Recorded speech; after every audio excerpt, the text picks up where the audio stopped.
तुम्हें रहने के लिए यहाँ कोई जगह वगैरह नहीं है। भाग, चल, निकल निकल निकल, नहीं तो जान से मार दूंगा। भाग। टुनटुनी और बारिश की कहानी। टुनटुनी एक पेड़ पर अपना घोंसला बनाकर अपने बच्चों के साथ रहा करती थी। टुनटुनी बहुत गरीब चिड़िया थी। टुनटुनी को कोई भी पक्षी जंगल में रहने की इजाज़त नहीं देती थी, इसलिए टुनटुनी ने जंगल से बाहर ही अपना घोंसला बनाकर वहाँ रहना शुरू कर दिया। टुनटुनी की दो छोटे छोटे बच्चे थे, पिंकी और चिंकी। टुनटुनी उनसे बहुत ज़्यादा प्यार करती थी। टुनटुनी के उसके बच्चे के सिवा इस जंगल में कोई नहीं था जो उसके साथ प्यार से बात करे। टुनटुनी दाना चुगने के लिए जंगल में चली जाती है। अरे मैं तो दाना चुगने के लिए आ गई हूँ, और देखो तो मौसम कितना खराब हो चुकी है। अगर बारिश हुई तो मैं अपने बच्चों को लेकर कहाँ जाऊँगी? इस जंगल में किसी के पास भी नहीं जा सकती मैं। हे भगवान, रक्षा करो, बारिश नहीं होना चाहिए, नहीं तो हमारी पक्के घोंसले भी नहीं है कि मैं उसमें रह सकूं। हे भगवान, रक्षा करो, बारिश मत बरसाना। टुनटुनी चिड़िया इतना ही कह रही थी, तभी जोरों से बारिश शुरू हो गई। टुनटुनी चिड़िया जल्दी से अपने दाने चुन के जल्दी से अपना घर लौट गए। टुनटुनी जब दाना लेकर अपने घर आती है तो वो क्या देखती है कि उनके घोंसले नीचे गिर के टूट चुकी है और उसकी दोनों बच्चियां बैठी रो रही थी। टुनटुनी अपने बच्चों से कहती है, बच्चे तुम परेशान ना हो, जल्दी चलो चलो चलो चलो, कहीं ना कहीं ठिकाना तो मिल जाएगा। चलो मेरे साथ, ऐसे तुम्हें ठंड लग जाएगी, तुम तो भीग चुकी हो। चलो मेरी प्यारी बच्चियों, चलो जल्दी से चलो। टुनटुनी अपनी बच्चियों को लेकर जंगल में सफ़ेद कबूतर की घोंसले की तरफ जाती है। अच्छा बच्चों, तुम मेरा यहीं पे इंतजार करो, मैं कहीं न कहीं रहने का बंदोबस्त करके आती हूँ। अगर तुम्हें अपने साथ ले गई तो हवाओं बहुत तेजी से चल रही है, कहीं ये हवाएं तुम्हें भी अपने साथ ना ले जाए। मेरी बच्ची, तुम दोनों यहीं पे रहो, मैं थोड़ी देर में ही आ जाऊंगी। घबराना नहीं मेरी बच्ची, चिंकी पिंकी, ठीक है? टुनटुनी जंगल में चली जाती है। टुनटुनी सफ़ेद कबूतर के घोंसले में जाती है और उनसे मदद के लिए कहती है तो कबूतर कहता है, अरे तो तुम्हारी हिम्मत कैसे हुई मेरी घोंसले को मेरी दरवाजे को हाथ लगाने की? चलो जल्दी जल्दी निकलो यहाँ से, भागो भागो, तुम्हें रहने के लिए यहाँ कोई जगह वगैरह नहीं है। भाग, चल, निकल निकल निकल, नहीं तो जान से मार दूंगा। भाग। टुनटुनी पूरी जंगल में सारे पक्षियों के घोंसले के आगे जाकर गुहार लगाती है, पर कहीं से भी उनकी मदद नहीं मिलती है। और उधर इतनी तेज बारिश और हवाओं की झोंके ने पिंकी चिंकी को उड़ा कर ले जाती है। टुनटुनी चिड़िया वहाँ पे अपने बच्चों को ना देखकर बहुत ही परेशान हो जाती है और वहीं पे बैठकर रोने लगती है।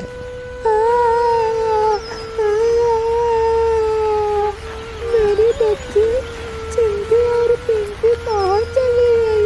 यहीं पे तो थी, मैंने तो यहीं रख के गई थी। उन दोनों से बोली भी थी कि कहीं मत जाना। हे भगवान, मेरी बच्ची कहाँ चली गई? कहीं इन तेज हवाओं की बहाव में तो नहीं बह गई? हे भगवान, इतनी बुरी मेरे साथ ही क्यों? पता नहीं मेरी बच्ची कैसी होगी, कहाँ होगी? और पिंकी चिड़िया इतनी तेज बारिश में ही अपनी बच्चियों को ढूंढना शुरू कर देती है। हवाओं ने टुनटुनी की बच्चियों को लेकर उड़े ही जा रही थी कि तभी एक सेब की पेड़ ने उन बच्चियों को पकड़ लेती है और उनसे पूछती है, अरे बच्चियों, तुम लोग इतनी तेज बारिश और हवाओं में कहाँ उड़े जा रही हो? क्या हुआ तुम्हारे साथ? हाँ बताओ। चिंकी पिंकी ने अपनी सारी कहानी बताती है कि उनकी घोंसला टूट चुकी है और इस जंगल में कोई सा भी पक्षी अपने साथ रखने के लिए तैयार नहीं है। ये सब सुनकर पेड़ को बहुत दुख लगता है और टुनटुनी की बच्चियों से कहता है, अरे बच्चियों, तुम रो नहीं, मैं तुम्हारे लिए पक्का घोंसला बना देता हूँ। उसमें तुम सदा सदा के लिए रह सकती हो और तुम्हें खाने पीने की कोई फिक्र नहीं रहेगी।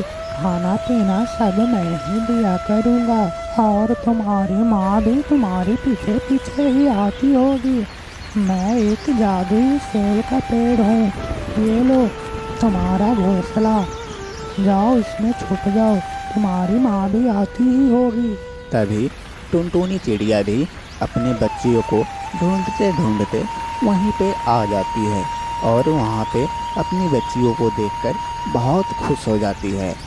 अरे चिंकी पिंकी, तुम ठीक हो? अरे मैं तो परेशान इतना हो गया था कि मुझे लग रहा था कि अब मैं मर जाऊंगी। हे भगवान, हमारी बच्चियों सलामत है, आपकी बहुत बहुत धन्यवाद। तभी चिंकी पिंकी ने अपनी माँ से सारी कहानी बताती है कि क्या हुआ।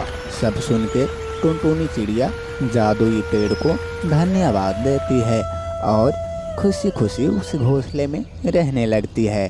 तो बच्चों, हमारे इस कहानी से ये सीख मिलती है कि किसी भी परिस्थिति में हमें हार नहीं माननी चाहिए। तो बच्चों, ये स्टोरी आपको कैसा लगा? यदि आपको ऐसी कहानी पसंद है तो इस चैनल को सब्सक्राइब कर लीजिए ताकि सारी ऐसे वीडियो आपके फ़ोन में आता रहे। अबे कालू के बच्चे, चुपचाप चलो और मुझे सारे सामान खिलाओ, नहीं तो मुझसे बुरा कोई नहीं होगा। मुझे नहीं पता। टुनटुनी और शरारती कौवे की कहानी। टुनटुनी ने एक ढाबा खोल रखा था जो कि जंगल से बाहर था। उसके ढाबे में हर तरह तरह की खाना मिलता था। टुनटुनी के ढाबे की खाना इतना मशहूर था कि दूर दूर जंगल के सारे पक्षियाँ टुनटुनी के ढाबा से खाना खाने आया करते थे। टुनटुनी उस ढाबे से बहुत खुश थी क्योंकि उसकी ढाबे बहुत चलती थी। इसी तरह से टुनटुनी के दिन बहुत हंसी खुशी से गुजर रही थी। इधर उसी जंगल में गोरी कौवी और कालू कौवा रहता था जो कि दिन भर खाते और बस सोते थे। उन्हें खाने और सोने के अलावा और कोई काम नहीं था। जंगल में बारिश की मौसम चल रहा था तो गोरी कौवी कालू कौवे से कहती है, अरे कालू, मेरा दिल चाहता है कि मैं बहुत ही मजे की खाना खाऊं। ढाबे के खाना सुने हैं कि बहुत ही चटपटे और मज़ेदार होते हैं, तो क्यों न किसी दिन हम ढाबे पे चले? क्या कहते हो आप? हाँ गोरी, मैंने भी सुना है कि पास वाले जंगल में टुनटुनी चिड़िया के ढाबे हैं। वहाँ पे बहुत ही मज़ेदार खाना मिलते हैं। मैं कहता हूँ कि जिस दिन बारिश नहीं होगी ना तो उसी के ढाबे पे चलेंगे और मज़ेदार खाना खाएंगे। अरे कालू जी, मुझे तो लगता है ना तो आपकी अक्ल काम करती है ना तो आपकी नज़र। देखो बाहर कितनी अच्छी बारिश हो रही है। चलो चलो, आज ही हम टुनटुनी के ढाबे से खाने खाएंगे। चलो देखते हैं कि सारे लोग बहुत ही तारीफ करते हैं उनके ढाबे की खाने की। चलो तो मैं भी देखूं कि क्या खाना बनाती है। और हाँ, चलो मुझे शॉपिंग भी करनी है। चलो चलो जल्दी चलो। मेरी अक्ल भी काम करती है और मेरी नज़र भी काम कर रही है। देखो तो मैं भी तो देख रहा हूँ कि बारिश बाहर बहुत तेज़ हो रही है। बाहर जाएंगे तो भीग जाएंगे। मैं बोल रहा हूँ कि किसी दिन बारिश नहीं होगी उस दिन चलेंगे। पागल, मेरी बात तुम्हें समझ में नहीं आती है क्या? अच्छा तो ठीक है, चलो नहीं जाऊंगी, पर मोबाइल कहाँ है? देखो मेरे लिए पिज़्ज़ा बुक करो, मुझे बहुत भूख लगी है पिज़्ज़ा की। अरे पागल, इतनी बारिश में कौन पिज़्ज़ा लेके आएगा? चलो कोई नहीं, मैं ही जाता हूँ पिज़्ज़ा लाने। तो कोई नहीं, बैठो, मैं पिज़्ज़ा लेके आ रहा हूँ। ये कहकर कालू कौवा पिज़्ज़ा लेने चला जाता है। कालू कौवा जैसे ही घोंसले से बाहर आता है तो वो क्या देखता है कि एक कबूतर जो कि पेड़ की टहनी पर बैठा हुआ था बारिश से बचने के लिए, क्योंकि बारिश बहुत तेज थी। तो कालू कौवा भी उसके पास जाके बैठ जाता है तभी सफ़ेद कबूतर कालू कौवा से कहता है, अरे अरे भाई साहब, आप मेरे सामान को ध्यान रखिएगा, क्योंकि मुझे बहुत सूसू लगा है, मैं सूसू करके आता हूँ। जैसे ही सफ़ेद कबूतर वॉशरूम करने जाता है तभी कालू कौवा देखता है कि उसके पास खाने पीने के सामान और पिज़्ज़ा भी है। कालू कौवा जल्दी से सारा खाने पीने का सामान उठा के अपने घोंसले में भाग जाता है। गोरी कौवी और कालू कौवा मज़े से पिज़्ज़ा और खाना खाते हैं और सो जाते हैं। उधर सफ़ेद कबूतर आकर देखता है कि वहाँ पर कौवा नहीं है और उसका सारा सामान लेकर भाग गया है, तो कहता है, अरे अरे, ये कमबख्त कौवा मेरे पिज़्ज़ा लेकर भाग गया, ये कहाँ चला गया? और इतनी तेज बारिश में मैं कहाँ जाऊँगा खाना लाने के लिए? अरे अब क्या करूँ? अरे कालू कौवा, जो आपने पिज़्ज़ा लाया था तो मैं उसके बिल देखी, वो पिज़्ज़ा टुनटुनी चिड़िया की ढाबे की ही थी। चलो चलो, मैं आज टुनटुनी की ढाबे पे जाऊंगी और अच्छे पिज़्ज़ा और क्या बहुत ही अच्छे सामान वहाँ पे खाने के मिलेगी। चलो मज़ेदार खाना खाऊंगी आज। चलो चलो, मुझे ले चलो। अरे गोरी, मेरे पास इतने पैसे नहीं है कि तुम्हें वहाँ पे ले जाकर पिज़्ज़ा खिलाऊं, बहुत सारे सामान खिलाऊं। मेरे पास पैसे वैसे नहीं है, चुपचाप सो जाओ बस। अबे कालू के बच्चे, चुपचाप चलो और मुझे सारे सामान खिलाओ, नहीं तो मुझसे बुरा कोई नहीं होगा। मुझे नहीं पता कि तुम्हारे पास कुछ पैसे हैं या नहीं है, तुम कहीं से जुगाड़ करो और मुझे खिलाओ।